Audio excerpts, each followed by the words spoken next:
kepada Bu Aisyah yang sudah meluangkan waktu untuk melengkapi tugas dari saya, yaitu tentang supervisi akademik, yaitu yang terbagi menjadi 3, yaitu pra-observasi, observasi, dan pasca observasi. Nah, pada kesempatan kali ini untuk pertemuan sebelum observasi, saya Andika David Indrio dengan guru yang akan saya observasi, yaitu Ibu Aisyah Tri Pujiasih, akan mengadakan pra-observasi, yaitu dengan kelas yang diambil oleh Bu Aisyah itu adalah kelas 5 dengan mata pelajaran IPAS. IPAS. Ya, sebelum mulai ada beberapa hal yang ingin saya tanyakan Bu, yang sebelum mulai observasi, yaitu yang pertama itu adalah tentang tujuan pembelajaran, yaitu apa saja Bu untuk tujuan pembelajaran pada kali ini, pada materi ini. Untuk tujuan pembelajarannya yaitu yang pertama, peserta didik dapat mengidentifikasi sumber daya alam berdasarkan jenis dan pengelompokannya, itu yang pertama. Kemudian yang kedua, peserta didik dapat mengidentifikasi potensi sumber daya alam serta aktivitas ekonomi yang ada di daerahnya. Kemudian yang terakhir, ketiga, yaitu peserta didik dapat memahami pentingnya penggunaan sumber daya alam yang bijaksana, Pak. Oh, ya. Berarti tentang sumber daya alam gitu. Iya, Pak. Oh, ya. Kemudian untuk murid-muridnya itu area pengembangan apa yang ingin dicapai? Untuk area pengembangan yang ingin saya capai, yang pertama membaca dan mengambil informasi dari peta, kemudian melakukan observasi, mengidentifikasi, menulis, yaitu menuangkan gagasan atau pendapat dalam bentuk tulisan, kemudian kerjasama dalam aktivitas kelompok, menganalisis daya abstraksi, itu menuangkan apa yang dilihat dalam bentuk tulisan, dan yang terakhir berkomunikasi, Pak, menceritakan kembali pengalaman, terus mendengarkan cerita teman sebaya dan mengapresiasi. Berarti cukup banyak ya Bu yang ingin dicapai. Mudah-mudahan nanti anak bisa tercapai apa yang Ibu harapkan. Ya, amin, Pak. Ya. Kemudian untuk mencapai hal tersebut yang sudah tadi Ibu utarakan, strategi apa yang akan Ibu persiapkan? Strateginya banyak, Pak. Yang pertama, metode dan model pembelajaran. Saya menggunakan inquiry, diskusi, dan presentasi. Kemudian untuk persiapan pembelajarannya, yang pertama saya pasti memastikan semua sarana prasarana, alat, dan bahan itu tersedia semua, Pak. Kemudian memastikan kondisi kelas kondusif, mempersiapkan bahan tayang, dan mempersiapkan lembar kerja untuk siswa. Untuk sumber belajarnya, yang sumber belajar utama sudah pasti buku ilmu pengetahuan alam dan sosial kelas 5, baik itu buku siswa maupun buku guru. Kemudian untuk alternatifnya itu juga saya menggunakan alternatif sumber belajar yang terdapat di lingkungan sekitar, yang saya sesuaikan dengan tema yang akan saya bahas. Ya, kemudian ada nggak Bu asesmen yang Ibu harapkan dari anak-anak itu? Bagaimana asesmennya Bu? Asesmennya itu guru menilai ketercapaian tujuan pembelajaran. Nah, asesmennya saya bagi menjadi 2, ada asesmen individu, ada juga asesmen kelompok. Kemudian bentuk asesmennya ada presentasi, ada produk, ada asesmen tertulis, asesmen unit kerja, dan asesmen unjuk kerja, Pak. Oh iya. Berarti itu semuanya sudah sistematis ya Bu ya? Sudah terangkum semua dalam modul ya? Ya, modul yang nanti Ibu tentunya sudah dipersiapkan sebelumnya. Baik, mungkin hanya itu sementara yang akan saya yang sudah saya tanyakan. Nanti setelah ini Ibu nanti mempraktekkan, kemudian nanti akan saya observasi. Setelah observasi nanti kita bahas bersama-sama apakah sudah sesuai dengan kurikulum yang terbaru, apakah sudah mengarah ke pembelajaran belajar diferensiasi dan juga apakah sudah memenuhi kebutuhan dari murid. Mungkin itu karena ya ini apa karena ruangannya seperti ini ya Bu, tentunya karena kita juga gedung kita masih dalam tahap renovasi, jadi saya yakin itu pasti sudah dapat mengantisipasi semua itu. Mudah-mudahan nanti murid bisa bisa memahami atau bisa mendapatkan ilmu yang bermanfaat setelah pembelajaran yang Ibu sampaikan. Mungkin itu yang dapat saya yang dapat saya tampilkan pada hari ini untuk pra observasi. Berikutnya adalah sesi observasi yang akan Ibu Aisyah tunjukkan ya, kita bersama-sama belajar. Mungkin kurang lebihnya mohon maaf. Wassalamualaikum warahmatullahi wabarakatuh. Waalaikumsalam warahmatullahi wabarakatuh. Assalamualaikum warahmatullahi wabarakatuh. Waalaikumsalam warahmatullahi wabarakatuh. Selamat pagi. Pagi. Bagaimana kabarnya hari ini? Baik. Alhamdulillah. Nah, sebelum memulai kegiatan pembelajaran pada hari ini seperti biasanya, kita berdoa dulu ya. Siapkan. Selamat pagi Bu Guru. Bismillahirrahmanirrahim. Ya Allah, lapangkanlah dadaku, mudahkanlah perkaraku untuk menerima ilmu yang Kau limpahkan padaku. Ya Allah, tambahlah ilmu dan pengertian padaku. Sesungguhnya Engkaulah yang mengabulkan permohonan. Ya Allah, jadikanlah kami termasuk golongan orang yang bertakwa padamu. Amin. Hari ini ada yang tidak masuk? Masuk semua. Nah, karena masuk semua, jadi Bu Guru tak lihat satu-satu mukanya kalian, tak presensi dulu. Nanti kalau Bu Guru panggil, duduk. Nah, Alvin Novel? Hadir, oke. Ania Tulisa? Arinda? Arjadika? Arjuna? Andi Puspita? Pepi? Fitrianse? Tanzania? Muslian Ahmad? Miladia? Farid Ramadan? Muhammad Nizam? Muhammad Benar? Nadifa Intan? Nadita? Miriam? Juliano? Zahra?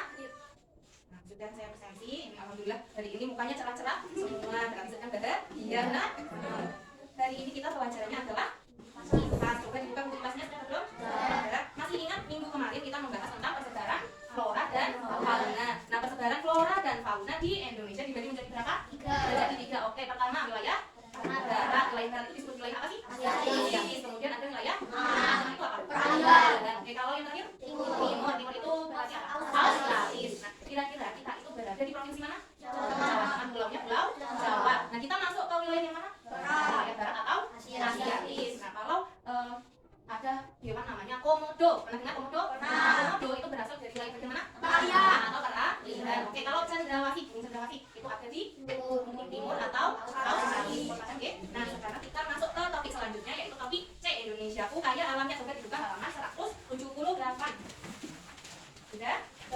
178 Indonesiaku kaya alamnya. Nah, ada pertanyaan esensial. Yang pertama, apa perbedaan sumber daya alam dan produk?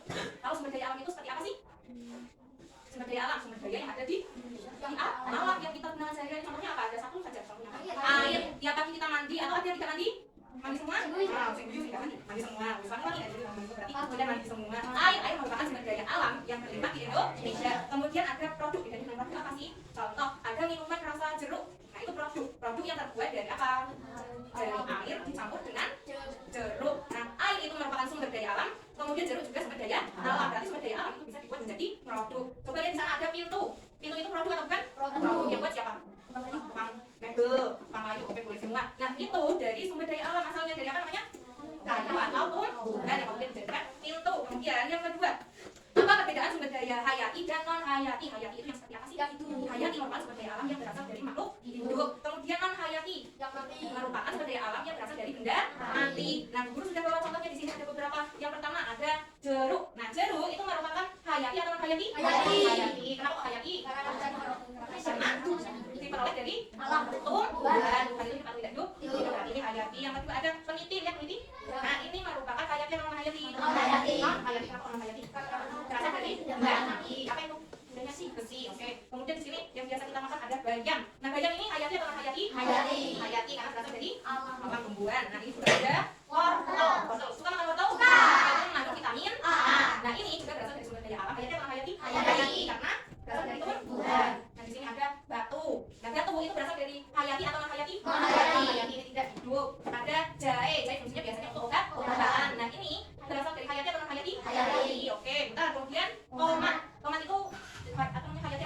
Hayati. Oke.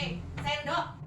Hayati. Ini terbuat dari logam. Jadi logam itu benda mati. Berarti ini non hayati terakhir. Di sini ada botol minum yang berisi air. Air merupakan sumber daya alam. Nah, hayati atau non hayati? Non hayati. Oke, berarti tadi menurut jenisnya sumber daya alam. Ada dua jenis. Yang pertama apa? Hayati. Kemudian yang kedua non hayati. Hayati. Contohnya tadi apa? Yang hayati? Tumbuhan. Hewan. Hewannya ada banyak. Ada ayam. Ayam juga hayati. Pernah makan ayam? Pernah. Sapi. Sapi itu dari alam juga. Ini hayati. Kemudian ada ikan. Ikan itu bisa ikan laut, bisa ikan sungai, bisa semua. Ini juga hayati. Kemudian yang dari tumbuhan itu ada banyak. Contohnya buah-buahan, sayuran, biji-bijian. Contohnya kacang. Terus apa lagi biji-bijian? Jagung. Terus bukan padi. Terus kacang hijau itu juga hayati. Kemudian non hayati itu yang berasal dari benda-benda mati tadi contohnya apa? Batu, termasuk batu bara. Kemudian air, oke, air yang paling banyak. Terus emas, oke, emas. Emas terus apa lagi? Logam itu ada banyak. Emas termasuk logam, ada besi. Terus ada apa lagi? Yang termasuk logam, besi. Apa?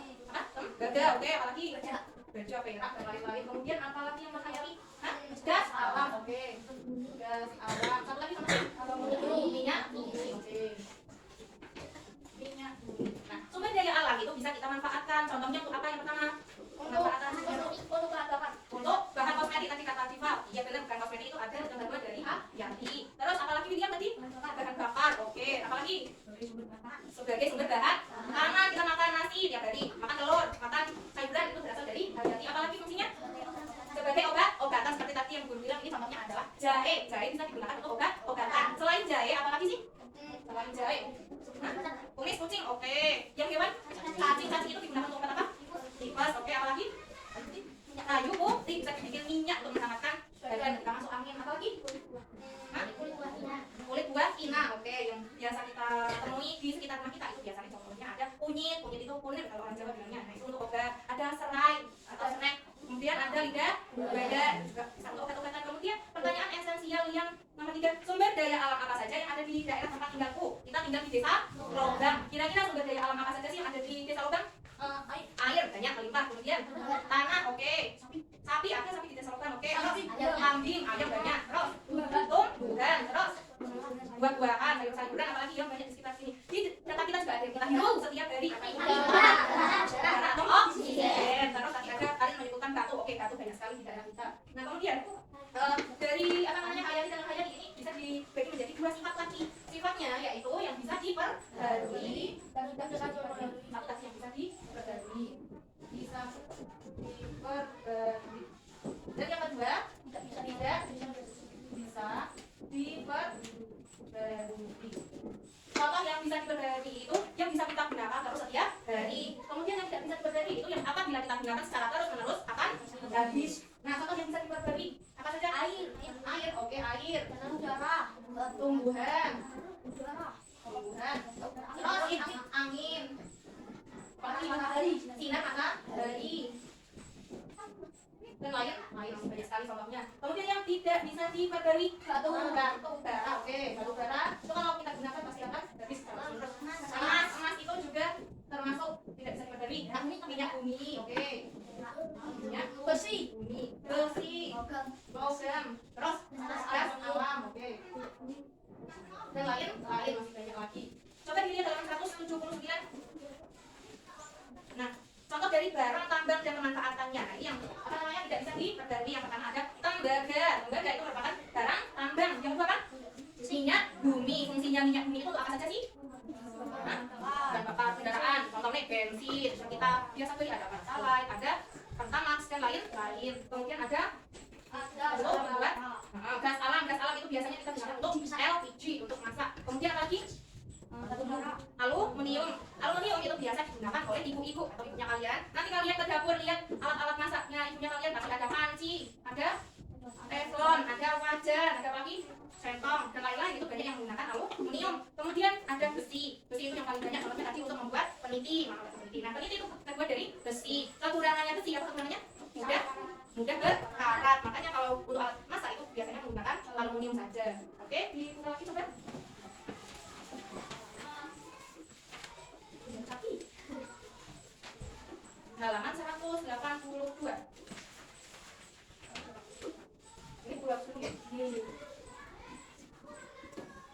membuat apa di situ? Peta sumber daya alam. Di sini ada Indonesia. Indonesia itu dari mana sampai mana? Yang paling barat itu namanya apa? Sabang. Kemudian timur Merauke, utara Miangas, yang paling selatan Pulau Rote. Nah, dari itu semua Indonesia itu mempunyai banyak sumber daya alam karena negara kita itu negara yang kaya akan sumber daya alam. Apa saja sih? Air. Banyak sekali. Lagi tumbuhan. Oke. Terus bumi. Gas alam. Oke. Gas alam. Apa lagi? Batu bara. Oke. Batu bara. Lagi sinar matahari. Matahari. Lanjut angin. Oke, angin. Satu lagi contohnya hewan. Oke. Nah sekarang guru mau tunjuk Farek. Di sini ada air. Air itu hayati atau non hayati? Non hayati. Oke, tumbuhan. Tumbuhan itu apa? Hayati. Coba Latifah lihat bumi. Non hayati. Zahra gas alam. Gas alam. Non hayati. Nizam batu bara. Non hayati. Oke. Alida sinar matahari. Sinar matahari. Non hayati. Alvin angin. Angin itu non hayati. Lanjut Feby hewan. Hayati. Oke. Sekarang Azania. Kalau batu bara itu bisa diperdagri atau tidak bisa diperdagri? Tidak bisa diperdagri. Oke. Miladia tumbuhan bisa diperdagri atau tidak bisa? Oke. Lanjut Arjuna minyak bumi. Minyak bumi tidak bisa diperdagri. Oke. Kemudian Amanur Fauzi hewan ini bisa diperdagri atau tidak? Hewan bisa. Oh, bisa. Terus lanjut William Siparoja gas alam. Tidak bisa diperdagri. Kalau aja kita angin tidak bisa diperdagri. Oke. Bisa membuat peta sumber daya alam? Bisa? Bisa ya. Nah, coba karena ini nanti dari Sabang sampai Merauke, dari Pulau Miangas sampai Pulau Rote. Hafal kan Bu Indonesia? Dari Sabang sampai Merauke. Boleh dengan tepuk tangan juga biar tidak ngantuk. 1, 2, 3. Dari Sabang sampai Merauke. Pulau-pulau.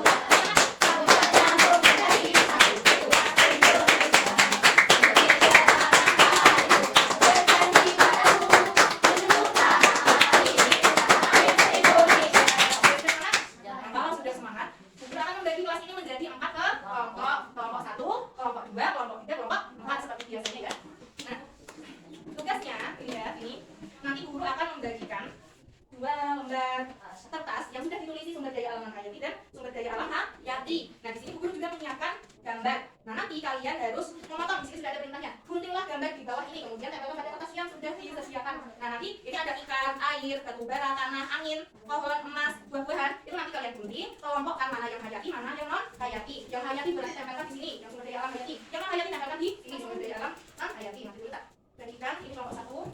Guntingnya ada? Ya, siapkan.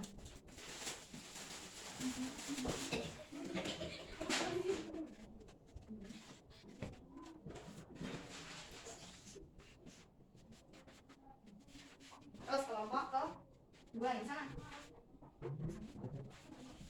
Tidak, ini sudah 1 ada berapa? 2. Nah, buat ini semua. Kemudian ini kelompok 3. Nanti kuning dan kelompok 6. Terakhir kelompok 4. Ditulis dulu nama anggota kelompoknya. Ditulis ya. Nama kelompoknya nanti kelompok 4, tulis kelompok 4. Ini tulis kelompok 3. Terus kelompok 1 tulis kelompok 1. Yang belakang kelompok 2 tulis kelompok 2. Nama anggotanya ditulis semua.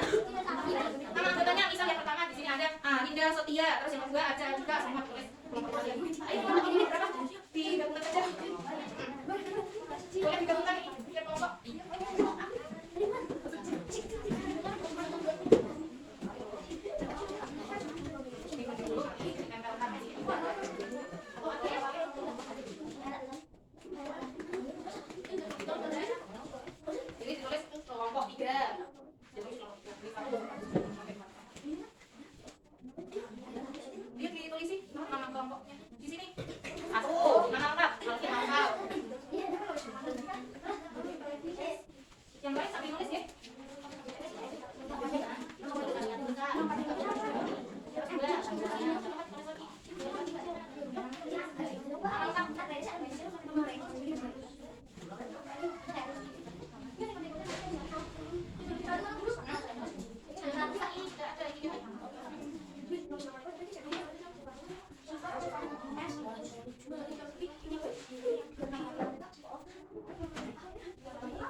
Sudah semua ya? Coba diangkat hasil pertemuannya, diangkat yang ke depan. Sudah? Oke, kelompok 3, 4 sudah, kelompok 2, 1 sudah semua. Nah, ada berapa yang non hayati? Ada? 5 semua? Oke, yang hayati? 3. Nah, sekarang kita maju dari kelompok yang paling pertama selesai, kelompok 4. Yuk maju ke depan di bawah hasilnya. Kelompok 4. Ke depan sini biar teman-temannya bisa lihat semua. Yuk. Tunjukkan ke depan sini yang hayati. Mana yang hayati? Aku bisa menjelaskan kenapa kok pohon itu hayati? Karena pohon berasal dari makhluk hidup. Oke, yang kedua apa, Min? Buah itu hayati. Kenapa kok hayati? Karena berasal dari tumbuhan. Oke, yang terakhir itu ada gambar apa? Ikan itu hayati. Kenapa kok hayati? Karena berasal dari makhluk hidup. Coba lihat mas di sini ada sumber daya alam. Nah, hayati yang pertama itu apa? Warna kuning. Emas. Kenapa kok emas hayati? Karena berasal dari benda mati. Nah, Farid, ini kenapa kok batu bara itu non hayati? Karena dari benda mati. Oke, itu sudah kelompok 4. Lanjut ke kelompok 3. Yuk maju semua. Lihatkan ke teman-teman hasil pekerjaannya kalian.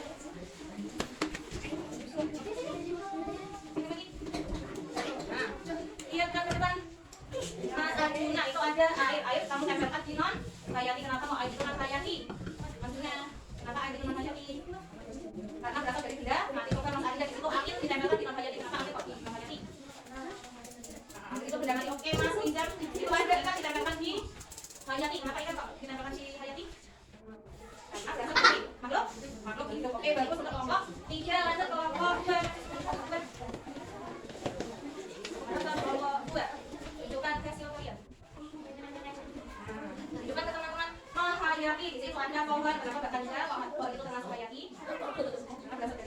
tumbuhan. Oke, tumbuhan itu makhluk hidup. Kemudian coba Mbak Revita, kenapa ikan kok diremehkan dihayati? Karena berasal dari makhluk hidup. Oke, coba Mbak Revita, di sini ada tanah. Kenapa tanah itu non hayati? Karena kenapa non hayati? Nah, berasalnya dari apa? Karena berasal dari benda mati. Kemudian Mbak Aniato, kenapa kok batu bara ini kita bilang non hayati? Karena berasal dari benda mati. Oke, yang terakhir kelompok 1. Lanjut ke kelompok 1 yang terakhir. Sini lagi gimana? Tunjukkan ke teman-teman hasilnya. Mbak Feby, kenapa kok buah-buahan dinamakan di seperti yang hayati? Karena berasal dari benda. Oke, begitu. Iya. Ini ikan kenapa dinamakan di hayati? Karena berasal dari makhluk hidup kita dari lagi ya. Ini kenapa kok batu bara dinamakan di hayati? Karena berasal dari benda mati. Oke, ada emas itu kenapa kok hayati? Berasal dari benda mati. Oke, berarti kelas emas sudah bisa semua kita bedakan hayati dan non hayati. Nah, coba dilihat halaman 182. Di situ ada cerita tentang nelayan yang menggunakan bom. Sudah dibaca? Sudah, oke. Nelayan yang menggunakan bom. Kenapa sih kok menggunakan bom? Itu dilarang untuk menangkap ikan karena bisa merusak alam. Karena alam dan bukan apa? Akan rusak. Oke. Yang kedua, apa yang akan terjadi dengan tanaman hayati di laut jika pemakaian bom ikan diperbolehkan? Yang terjadi apa? Ikan mati. Oke. Terus terumbu karang rusak. Terus bisa merusak ekosistem laut. Oke. Terus tinggal diskusikan cara yang bisa dilakukan nelayan untuk memanfaatkan sumber daya alam laut tanpa rusaknya. Bagaimana cara nelayan tanpa merusak laut? Bisa memanfaatkan memancing. Oke, boleh. Terus menjaring. Boleh. Berarti banyak cara agar tidak rusak. Yang bisa rusak itu menggunakan bom. Nah, kalau di sungai tidak boleh menggunakan racun untuk ikan, nanti ekosistem sungai akan rusak. Tiba-tiba mati. Ikan-ikan yang kecil-kecil mati semua. Kemudian hutan yang bermanfaat tadi sudah dibaca ya. Nah, nomor 1. Coba dilihat pertanyaannya. Kita diskusikan bersama-sama. Mengapa hutan dikatakan banyak membantu kehidupan manusia? Karena kita bisa untuk kesabaran. Dapat diolah menjadi berbagai macam produk. Oke, boleh yang lain? Karena bisa menghasilkan air. Oke, terus. Untuk pembuatan dari untuk makanan tapi boleh semua. Lanjut kedua, mengapa manusia sendiri yang akan rugi jika merusak? Kenapa kita rugi dan kita rusak? Bisa apa? Longsor atau banjir. Oke, terus. Hewan tidak bisa makan. Hewan mati semua. Oke, terus. Ada lagi? Sudah, masih banyak. Akan adanya kekeringan karena hutannya gundul tapi rusak. Terus apa lagi? Cuacanya, hawanya semakin panas, suhunya semakin panas. Yang lain, terus nomor 3, apa yang bisa dilakukan untuk melestarikan sumber daya alam hutan? Menanam pohon kembali atau reboisasi. Terus tidak menebang pohon sembarangan, harus menggunakan tebang pilih. Oke, jadi ada banyak sekali cara melestarikan sumber daya alam. Kita lihat pelestarian sumber daya alam. Pelestarian sumber daya alam yang tadi satu apa saja? Kata Mas William tadi apa? Melakukan penanaman pohon kembali atau reboisasi.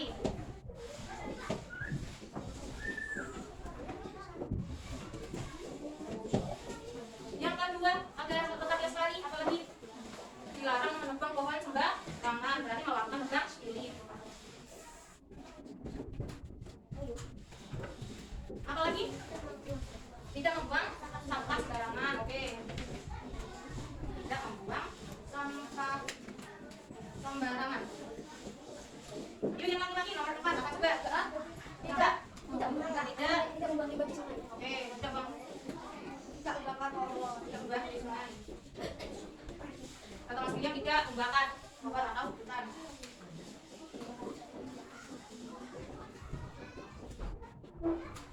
Kata Mas Arjuna tadi tidak menggunakan bom untuk menangkap ikan dan masih banyak lagi cara pelestariannya. Apabila kita tidak melakukan pelestarian sumber daya alam, nanti akan ada banyak bencana. Contohnya dengan kerusakan lingkungan, apalagi banjir, terus longsor, terus kebakaran hutan, apalagi limbah menumpuk, ikan-ikan mati semua, ada lain. Nah, tadi sudah paham membuat peta konsep. Di sini ada peta konsep, ditulis 3 hayati, 3 non hayati, 3 yang bisa dibagi, 3 yang tidak bisa dibagi, 3 yang bisa merusak lingkungan dan yang pelestariannya.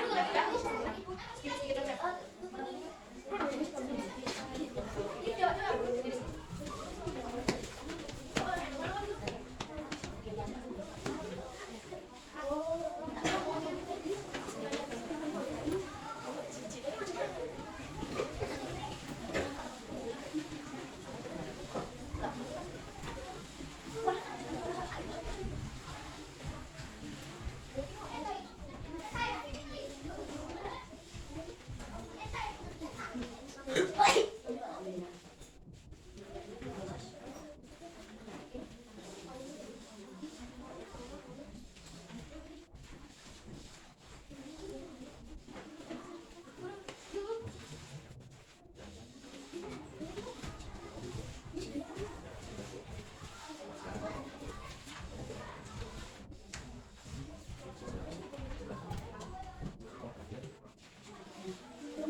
ambil satu contoh milik teman kalian, Mas William Siva Roja, nomor 17. Oke, Hayatinya ada banyak hewan, ada kambing. Oke, penerbangan berasal dari Hayati. Kemudian Hayatinya ada batu bara, emas, besi. Oke, pintar.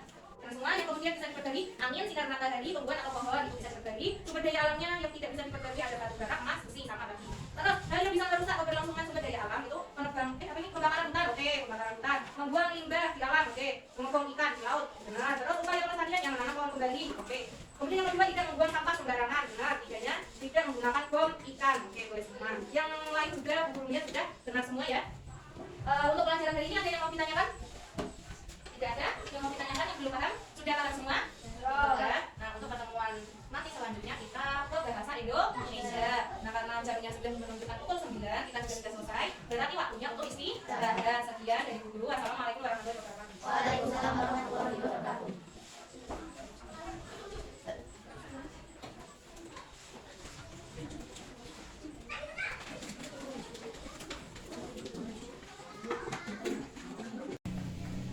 Assalamualaikum warahmatullahi wabarakatuh. Waalaikumsalam warahmatullahi wabarakatuh. Ya, Bu Aisyah, pada kesempatan hari ini saya dengan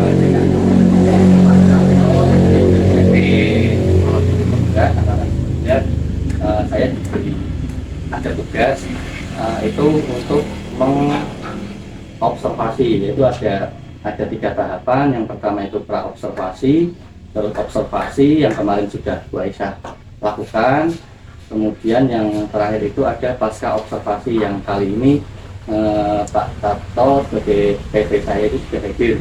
Oke. Untuk pra-observasi kemarin kita sudah saling membicarakan, sudah saling sharing ya, untuk tujuan pembelajarannya apa, untuk pengembangannya apa, dan strategi apa yang akan diajarkan pada saat pembelajaran atau pada saat observasi. Untuk pada saat observasi itu juga sudah saya lakukan catatan-catatan sedikit mengenai refleksi dari proses pembelajarannya Ibu Aisyah di kelas 5 ya. Untuk tema materinya apa kemarin? IPAS ya? Iya, IPAS. Oh, IPAS. Ya, pada kesempatan kali ini ada beberapa pertanyaan yang saya tanyakan kepada Bu Aisyah, yaitu menyangkut pasca observasi, yaitu kegiatan setelah observasi kemarin. Yang pertama, bisa langsung saja gitu Bu Aisyah ya. Ada waktu gitu pada hari ini ya. Ya, untuk yang pertama itu bagaimana perasaan Bu Aisyah setelah melakukan observasi yang kemarin itu?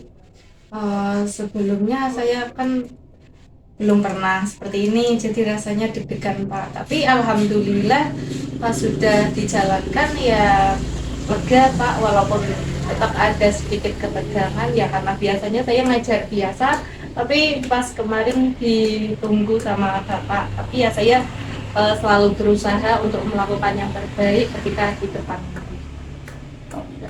Agak tegang ya, karena memang salah satu tugas dari kepala sekolah itu mensupervisi, nanti akan sangat berkala Bu. Jadi ini saya sebagai sarana latihan juga seperti itu. Kemudian setelah observasi kemarin itu, apakah rencana pembelajaran itu sudah sesuai dengan apa yang Bu Aisyah itu sampaikan kepada murid-murid pada saat observasi kemarin itu? Pada saat observasi pembelajaran ya menurut saya sudah Pak, sudah sesuai dengan pembelajaran yang sudah berimplementasi. Sudah bagus. Kemudian untuk tujuan pembelajarannya itu apakah juga sudah sesuai pada saat pembelajaran? Untuk tujuan pembelajarannya sudah sesuai Pak, dapat dilihat dari pada saat murid sudah mampu mengelompokkan ada sumber daya alam hayati, kemudian ada non hayati, kemudian juga siswa sudah dapat menjelaskan mana yang sumber daya alam bisa diperbarui dan yang tidak dapat diperbarui. Kemudian setelah sudah tahu itu, siswa juga sudah mengerti apa saja sih dampak-dampak jika kita tidak menjaga sumber daya alam. Kemarin seperti siswa-siswa kan sudah menyebutkan ada banjir, ada longsor dan lain-lain. Kemudian siswa juga alhamdulillah sudah mengerti apa saja manfaat sumber daya alam. Seperti kemarin siswa sudah bisa menjawab ada sebagai sumber pangan, ada untuk kebutuhan sehari-hari, ada juga yang menjawab untuk bahan kosmetik, obat-obatan dan lain-lain. Itu menurut saya sudah semua siswa sudah sangat berantusiasi untuk menjawab. Luar biasa, berarti Bu Aisyah ini dalam pelaksanaan pembelajaran itu sudah menyangkut semua gitu. Kemudian untuk identifikasi pembelajarannya itu ada, apakah Ibu Aisyah itu sudah merasakan atau apa hal-hal yang baik apa yang sudah Ibu rasakan, atau ada yang kurang ketika pembelajaran itu, atau ada tidak yang perlu ditingkatkan mungkin dari Bu Aisyah? Mungkin saya merasa mungkin apanya yang kurang, atau mungkin melihat siswanya yang kurang apa, ada tidak Bu? Sudah baik Pak, murid itu sudah bisa merespon dengan baik. Kemudian mungkin menurut saya ya kekurangannya itu seperti yang saya rasakan itu permasalahannya adalah dalam memanajemen waktu. Kemudian dalam strategi pembelajaran mungkin nanti akan masuk ke pengembangan diri. Karena sekarang itu kan memang sudah pintar-pintarnya yaitu memanfaatkan apa itu PMM ya, platform Merdeka Mengajar. Juga itu ada apa itu kemarin kinerja itu nih, kinerja itu juga sangat mendukung untuk apa, untuk pengembangan diri, khususnya ketika nanti Bu Aisyah itu di kelas sudah bisa gitu ya, sudah mampu lah. Tadi Bu Aisyah sudah mengutarakan bahwa yang perlu ditingkatkan itu pengembangan diri. Pengembangan diri. Lalu hal-hal apa yang Ibu rencanakan ke depannya untuk pengembangan diri Ibu itu sendiri? Untuk mengatasi pengembangan diri ya Pak, ya menurut saya ya itu Pak paling bagus itu menggunakan platform Merdeka Mengajar itu atau PMM. Kemudian ada juga kita bisa ambil dari media sosial sekarang banyak Pak, ada TikTok pembelajaran, itu juga bagus Pak menurut saya. Kemudian ada YouTube juga bagus Pak. Kemudian saya tetap mengikuti webinar yang ada, kemudian yang dapat mengembangkan kemampuan saya sebagai pemimpin pembelajaran di kelas, itu menurut saya Pak. Berarti luar biasa ya Bu ya, karena sekarang itu memang dipermudah dengan adanya akses internet atau dengan media-media yang ada di zaman sekarang ini. Lalu terkait rencana Ibu itu yang tadi menggunakan PMM, YouTube, TikTok dan lain-lain itu kira-kira kapan Bu akan dilaksanakannya? Untuk dilaksanakannya ya segera mungkin Pak, segera saya akan memanfaatkan platform Merdeka Mengajar, kemudian media sosial semua, internet dan lain-lain dalam dari bagaimana mengelola kelas dengan baik. Baik, untuk rencana itu ya sudah bagus, sudah luar biasa. Lalu dalam pelaksanaan itu kan tentunya akan sangat tentunya membutuhkan ya, melibatkan warga yang ada di sekolah, terutama untuk kepala sekolah, guru. Nah itu kira-kira dari rencana itu yang menurut Bu Aisyah itu yang akan dilibatkan itu siapa saja?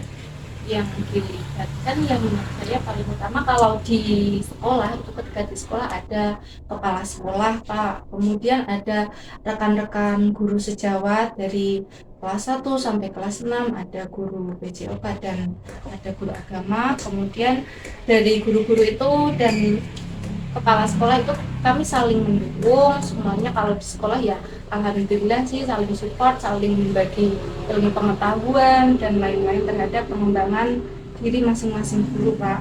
Setiap guru memiliki semangat dalam belajar, jadi itu juga menular ke saya Pak, sebagai guru yang saya terhitungnya masih pemula lah, baru beberapa tahun Pak.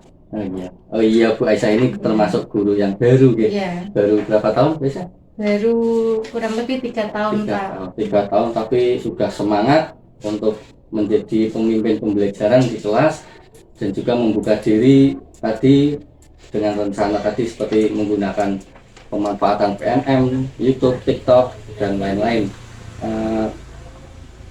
Terkait dari rencana dan hal-hal yang Ibu tadi libatkan dalam rencana itu, kira-kira ada tidak Ibu, apakah Ibu mempunyai catatan khusus? Kalau catatan khusus mungkin saya tuliskan nanti apa yang sudah saya capai dan apa yang akan saya siapkan nanti untuk pembelajaran yang akan datang. Lalu fungsinya itu buat apa, Bu? Fungsi catatan itu ya sebagai pengingat mana yang sudah dicapai, kemudian mana yang belum. Jadi nanti sebagai refleksi saya dan perbaikan agar pembelajaran di kelas saya itu menjadi lebih baik lagi ke depannya, Pak. Luar biasa, Bu. Baik. Jadi dari pembicaraan awal kita tadi mengenai tentang observasi, saya mencoba menyimpulkan bahwa permasalahan Ibu tadi kan tentang pengembangan diri. Ya, yang Ibu tingkatkan itu tadi bahwa pemanfaatan media sosial dengan YouTube, PMM, dengan berkolaborasi dengan warga sekolah seperti kepala sekolah, guru, dan bahkan murid dengan sejauh di mana itu sudah saling mendukung ya. Jadi itu sudah cukup bagus. Semoga nanti yang Ibu harapkan dengan peningkatan pengembangan diri itu dapat berjalan dengan baik. Dan nanti kita kita tunggu hasil dari pengembangan itu, kita tunggu bersama-sama. Tentunya yang kita harapkan adalah sekolah kita itu menjadi sekolah yang lebih baik dari yang kemarin, tentunya dengan pengembangan diri masing-masing. Mungkin itu mungkin ada lagi yang ingin disampaikan.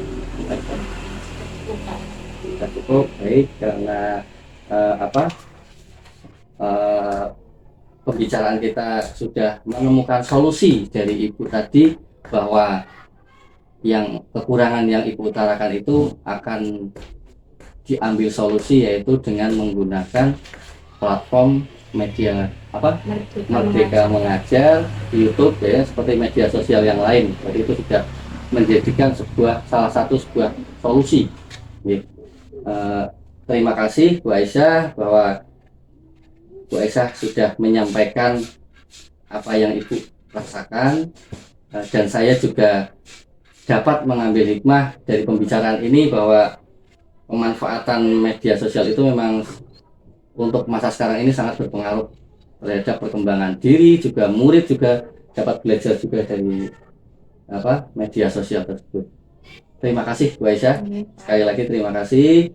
Saya cukupkan kegiatan pasca observasi kali ini, dan tentunya kita harapkan kita akan selalu semangat ya untuk memperbaiki diri dan proses pembelajaran kita menjadi lebih baik. Kurang lebihnya mohon maaf.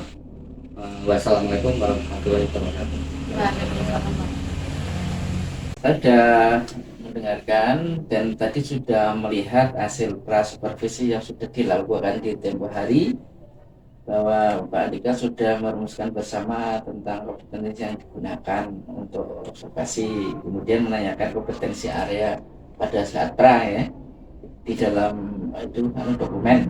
Kemudian Mas Andika juga menanyakan indikator ketercapaian dari tujuan pengembangan yang diinginkan. Pada saat observasi, Mas Andika juga mencatat yang terlihat dan terdengar pada saat teman saat mengajar, dan bahas penilaian dan asumsi fokus area yang diinginkan dan digunakan.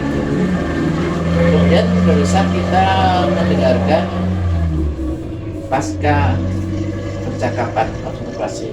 Jadi tadi sudah menerangkan apa yang sudah dilakukan pada saat mengajar, kemudian apa yang menjadi indikator ketercapaian pengembangan yang diinginkan, dan menyampaikan catatan hasil observasi berbasis data basis dari penilaian dan asumsi, fokus pada area yang dikembangkan hasil dari pra percakapan awal. Kemudian menanyakan juga apa yang ingin dikembangkan berdasarkan hasil observasi yang dilakukan. Bu Aisyah menjawab ingin mengembangkan lewat platform ketika belajar. Ya.